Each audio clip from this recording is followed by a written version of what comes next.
एक मारवाड़ी था, उसको घूमने का बड़ा शौक था। अब वो घूमते घूमते एक ऐसे राज्य में चला गया जहां पर क्या था, हर 5 साल में राजा चुना जाता था, पर चुनाव का तरीका अनोखा था। एक हाथी आता सूंड में माला लेकर और सबके बीच घूमता था। जिसके गले में वो माला डाल देता वही राजा बनता था।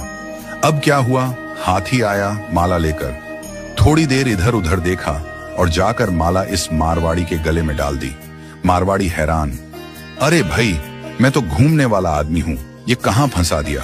खैर, उसे राजा बना दिया गया, सिंहासन पर बिठाया गया। राजपुरोहित आया, तिलक करते हुए शर्तें सुनाने लगा। भैया, आपको 5 साल के लिए राजा बनाया जा रहा है, लेकिन 5 साल पूरे होते ही आपको यहां से सैकड़ों किलोमीटर दूर एक उफनती नदी के किनारे छोड़ दिया जाएगा। उस नदी में घड़ियाल हैं, मगरमच्छ हैं, जिनकी वजह से आप नदी पार नहीं कर सकते। अगर किसी तरह पार कर भी गए तो उसके बाद आएगा एक गहरा जंगल जिसमें हिंसक जानवर और खतरनाक राहें हैं। वहां आप जानो और आपकी किस्मत। अब तक जो भी राजा बना था उसे मालूम था कि 5 साल बाद मरना तय है, तो वह 5 साल बस ऐश करता था, भोग विलास, मजा, तामझाम। लेकिन यह मारवाड़ी अलग निकला।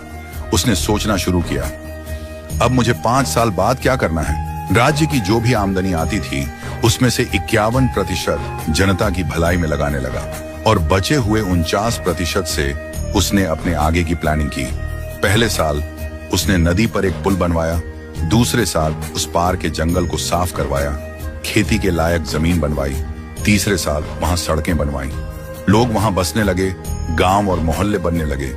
चौथे साल एक छोटा सा महल बनवाया जहां वह आगे जाकर रह सके।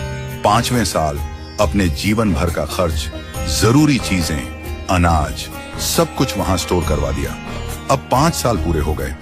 परंपरा के अनुसार लोग उसे ढोल नगाड़ों के साथ विदा करने आए। लोगों की आंखों में आंसू थे। कहने लगे, ऐसा राजा हमने पहले कभी नहीं देखा।